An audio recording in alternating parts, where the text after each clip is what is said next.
bolsa ainda, então seria uma bolsa para pós-graduação, seria uma bolsa para curso profissionalizante, uma bolsa para graduação mesmo? Como Isso, é?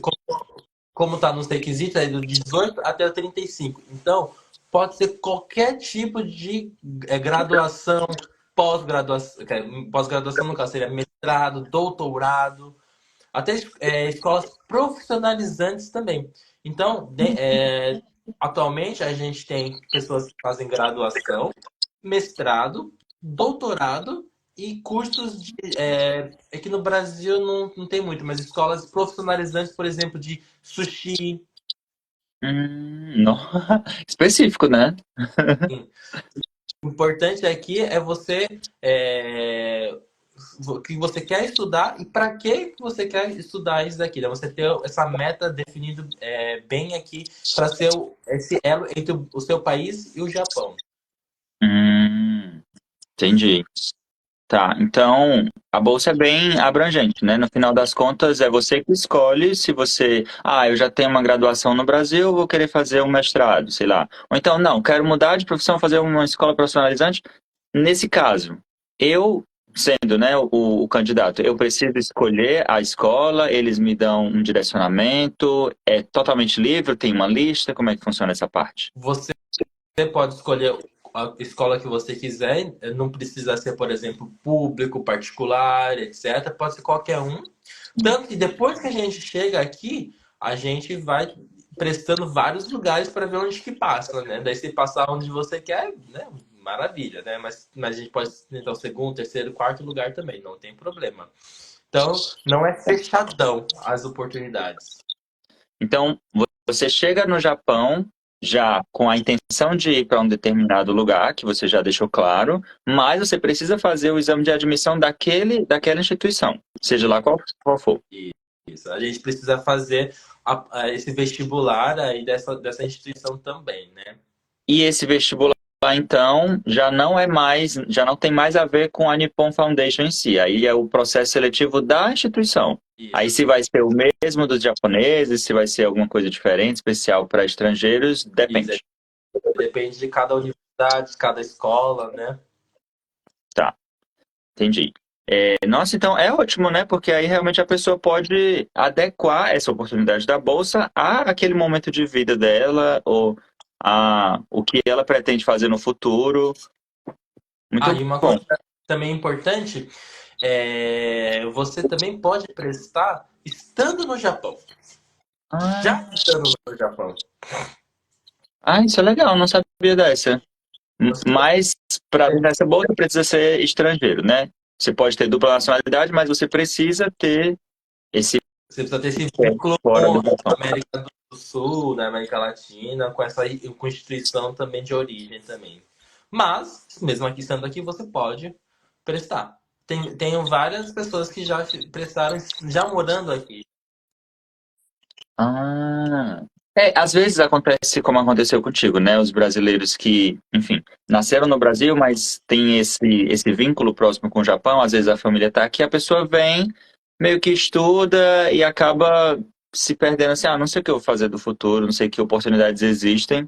E essa é uma boa, né? Já que você pode aplicar mesmo estando no Japão, uma bolsa para estrangeiros. Muito legal. É muito legal. E também, por exemplo, eu já ouvi colegas, né, que fizeram do MEXT, né, a bolsa do MEXT, você tem que estar no seu país. Já da Nippon Foundation não precisa. E além disso, você não precisa fazer um novo visto. Se você já tem um visto, você pode continuar com aquele visto também. Entendi. Chegou uma pergunta aqui perguntando se é só para Nikkeis. Nesse caso, dessa bolsa da Nippon Foundation, sim, ela é para a comunidade Nikkei, né? Inclusive, já aqui falando sobre perguntas, vou reforçar mais uma vez que a nossa caixinha aqui de perguntas está aberta, essa parte dos comentários. Quem tiver alguma pergunta específica, tá, para o Felipe, pode ficar à vontade para perguntar aqui, eu vou tentar pegar, ok? Então vamos continuar. A gente falou então de qual é o perfil que a bolsa quer, então vamos entrar no processo. Supondo que, beleza, eu cumpro os requisitos, eu posso tentar. O que é que eu faço? Eu vou no site da Nippon Foundation, boto assim, como aplicar. O que é que eu faço? Isso, primeiramente, vamos para o site, né, da Bolsa de Estudos, né, da Nippon Foundation, e lá Hum. vai ter o processo. Mas, basicamente, o processo é a primeira fase, que é a análise de documentação, que você vai fazer várias documentações ali, você vai escrever várias coisas. Ano passado, por exemplo, foi até dia 10 de agosto a Ah, documentação ser enviada, né? Geralmente é em agosto, junho, julho, é uma agosto. bolsa anual, né? Então todo ano tem mais ou menos no mesmo período. Ah, Isso, todo ano tem. Aí depois você faz a documentação toda, aí você vai receber um e-mail, um comunicado se você foi aprovado ou não para fazer a entrevista. uhum. É, Aí você vai fazer a entrevista, essa entrevista, se você mora no Brasil, o pessoal da Nippon Foundation vai até o Brasil fazer a entrevista. nossa. Mas a Beleza? Nippon Foundation não tem uma sede no Brasil, não? A Nippon Foundation não. A Nippon Foundation é só do Japão. Só. Entendi. Nossa. Mas aí, então, como é essa entrevista que eles vêm fazer no Brasil, ou vêm, eu tô no Japão, mas que eles vão fazer no Brasil, então é presencial. Eles vão para lá, alugam uma sala, sei lá. Isso. Ano passado foi presencial. Eles foram lá, eu não lembro exatamente onde que foi o local de entrevista, mas eles fizeram lá no Brasil. No Hum. Brasil e no Talvez. Ah, legal. Então, assim, talvez, né, logicamente, durante o corona, essa parte mais, não sei como é que ficou, mas quem sabe parte do processo foi remoto também, mas desde agora já voltou totalmente a ser presencial, né, essa parte. Ah, No Japão, legal. você vai ter a sede lá deles para fazer a entrevista. Hum. Então a documentação você manda para o Japão, né? Vamos supor que eu estou no Brasil, vou querer fazer, manda o documento para cá. Certo. Se eu não acho que também tem que ser online também, se eu não me engano. Acho que tem que ser das duas formas. Ah, tá, tá. E aí, na documentação, eles vão pedir, né, seus dados pessoais, talvez o histórico acadêmico. A documentação, né, é baseado em currículo, uma redação que você tem que preparar, que o tema, cada ano eles mudam ali, mas tem um tema da redação também, para você fazer uma folha. A redação, ela tem que ser escrita no modelo que eles preparam lá. Daí, o plano de estágio, né, o seu plano, o que você quer fazer. Eles falam de estágio porque pode ser uma graduação, pode ser um mestrado ou um doutorado. Eles não falam pesquisa porque nem todo mundo vai fazer pesquisa, né? Mas Sim, nesse período de bolsa, o que, que você quer fazer, o que você quer atingir, né? Uma, legal. carta de recomendação da Associação Nikkei, isso é muito importante. Uhum, Ter essa carta de recomendação. Se você não tiver a carta de recomendação, daí já não adianta mais, né? certo, É, e os diplomas, basicamente, né? certo. Aí, passada a fase da documentação, entra na entrevista ou tem alguma prova? Tem que fazer alguma prova? Não, daí já vai ser a entrevista já. Certo. E Tem a uma prova. entrevista, então, seria a fase final. Passou na E entrevista, você vai para os trâmites agora para vir para o Japão. Ou para começar a bolsa, né? a entrevista, daí se você passar, daí já dá pra saber, já depois de um tempo já. A entrevista geralmente é em setembro ou outubro, né? Depende do cronograma deles ali. Daí Entendi. meados de outubro já tem a decisão ali, já o resultado final. Eita, Aí certo. Ah, eles falam, eles escrevem aqui no site que o número de vagas são aproximadamente 5 por ano. eita. Isso para o Japão ou para o mundo? Ou para o Brasil ou para o mundo? Para o mundo inteiro. Eita, 5 bolsas. Eita, parece concorrido, né? Eu não sei quantas pessoas tentam para a gente ter uma proporção, né? Eles não divulgam quantas pessoas tentam, mas eu ouvi dizer que é bem concorrido. Eita. Mas não é impossível, tá? Assim, que todo mundo que Não, esteja vendo. Tu sabe então qual é o critério? É porque essas coisas a gente não tem como dizer, né? Qual é o critério que eles usam para escolher uma pessoa? e não outra, enfim. Isso é uma coisa O que eu da Nippon Foundation. vejo, que eu vejo com o pessoal que vem aqui para o Japão para estudar, né, é que esse pessoal geralmente já tem uma visão bem certa, uma meta bem certa do que eles querem fazer. E eles já participavam na entidade do Brasil, né, Nikkei, fazendo algum trabalho, eles eram bem conectados com essa entidade, né? Isso que é muito importante, que eu acho que eles valorizam bastante. Essa sua relação entre o Brasil e o Japão. Tem gente, Justamente isso, né? tem gente que nem eu, que já veio para o Japão algumas vezes, mas tem gente que nunca veio para o Japão e nunca morou fora do Brasil também. Então, Eita. não é um critério também. Você saber japonês ou você ter vivência no Japão não é critério nenhum. Não tem problema. O importante é agora, se você está ativamente nessa comunidade Nikkei aqui, né? Ah, que legal. Justamente porque a bolsa ela quer ter essa ponte entre os dois países, né? Então, se você mostra que antes da bolsa você já fazia atividades nesse sentido, você tem um destaque ali. Isso. Massa. Esse que é a intuição deles, né? Preparar esses jovens para o futuro, né? Para a comunidade Nikkei. Tá. E tá, então eu queria, estamos chegando já um pouquinho na metade da live, eu queria falar um pouquinho também da relação com o Nihongo, porque de fato não é critério, né? Você não precisa saber japonês para tentar a bolsa, mas quando chega aqui, talvez, né? Com certeza é importante estudar um pouquinho de Nihongo. E eu não sei, mas, por exemplo, eu sou bolsista MEXT aqui no Japão, né?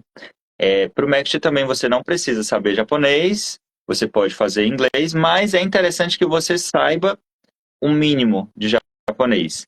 É, tem consulados, se for recomendação do consulado da embaixada, que a gente tem faz prova, né, de japonês e de inglês. Você não pode zerar a prova de japonês. Então, um mínimo, né, de japonês você precisa saber, ou pelo menos assim, demonstrar que você tem interesse em aprender a língua. Porque quando chega no Japão, a gente precisa do japonês. No teu caso, como tu já sabia japonês, enfim, acabou que o que tu estuda hoje é em japonês, né? Isso. Mas pode ser que alguém venha com inglês e vai estudar em inglês e a vida cotidiana vai se dar em japonês, né? Porque, enfim, é o Japão. Não adianta você querer falar inglês na rua, as pessoas vão, né? Sei, mas Tá, então como é que é essa relação com o japonês para ti? Porque hoje tu estuda estudos internacionais, né, de japonês. Como que é essa relação com a língua depois que chegou no Japão? Sim. Então vamos lá. Vou falar com a pessoa bolsista aqui que chegou no Japão, né? Se você não sabe japonês, é, no seu plano, agora como já não estamos mais nessa época de corona, né, fechar as escolas, né, já está tudo aberto ali, já, né? Então você consegue ir para a escola normal, para a universidade. Eu, quando cheguei aqui, eu consegui, quer dizer, antes de eu chegar, na verdade, eu consegui fazer o vestibular online. Então, eu Hum. cheguei, já tinha passado, daí eu já entrei diretamente na minha universidade. Mas muitas pessoas que chegam aqui não conseguem fazer o vestibular porque elas não moram aqui. Então, agora voltou tudo presencial, né, as universidades, então você não consegue fazer mais online o vestibular. Então, você tem que chegar e depois fazer. Então, como um período de preparação, você tem de meio ano até no máximo um ano para se preparar para fazer o vestibular. Daí, nesse um ano, você vai estudar numa escola de idiomas. Você vai estudar japonês. Então, você tem essa oportunidade de aprimorar o seu japonês aqui. Eu tenho colegas que já sabiam japonês também, igual eu. Aí, o que essas pessoas estudaram nessa escola? Porque elas precisam entrar em uma escola, não dá para ficar sem fazer nada, obviamente. Essa colega, ela estudou para ser professora de japonês na escola de idiomas. Ela se Ah, aprimorou mais ainda. não. Então, ela foi acima do business. Tem gente que estuda N5, tem gente que estuda business também na mesma escola, porque essa escola tem vários níveis aí. Então, daí você vai estudando nessa escola aí. Tem outros Uhum. casos também que a pessoa estuda meio ano na escola de idiomas e o restante do mês, né, dos 6 meses ali, ela vai para a universidade como aluno especial. Então, ela já vai frequentando as aulas daquela universidade ali, que também é uma possibilidade. Uhum. Porque daí você já vai Nossa. conhecendo como que é ali a universidade, os professores, os colegas, e aí já vai se preparando para a prova daquela universidade também. Então tem essas duas formas. Tem colegas que ficam um ano inteiro na escola de idiomas, tem colegas que ficam meio ano na escola de idiomas, depois fez meio ano de aluno especial na universidade que queria entrar, fez a prova e aí passou na universidade, daí no segundo ano já virou mestrando, doutorando.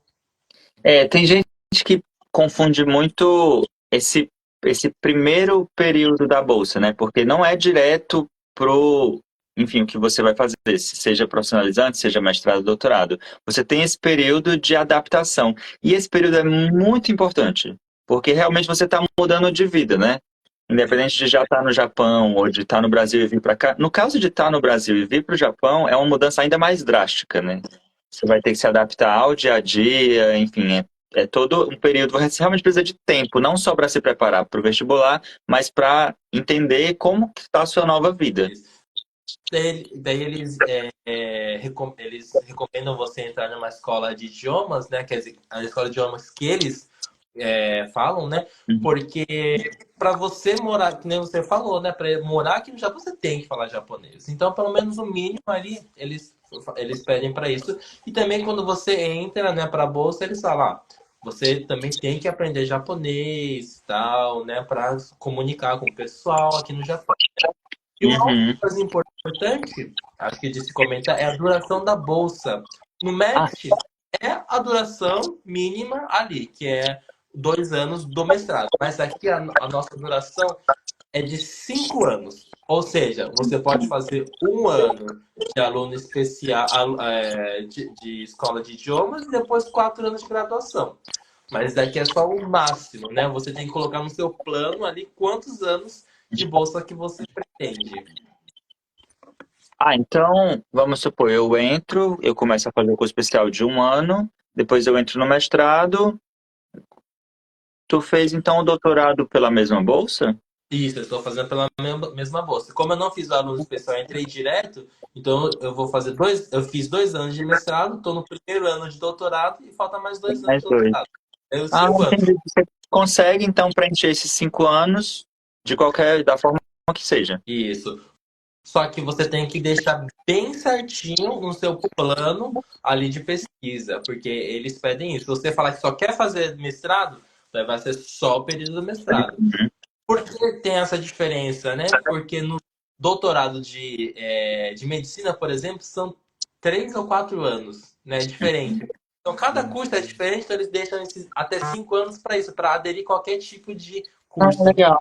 E vamos supor, eu não quero ir para o doutorado, eu posso ficar esse um ano de aluno especial e depois entrar na universidade como, quer dizer, primeiro um ano de estudando a língua japonesa, depois talvez o período como aluno especial até entrar de fato no mestrado, eu tenho mais liberdade, né, para encaixar os 2 anos do mestrado nesses 5. No Isso. teu caso, não dá muita margem, né, porque realmente fica mestrado, doutorado, fechou 5 anos, acabou. Isso. Não, não tem chance de errar.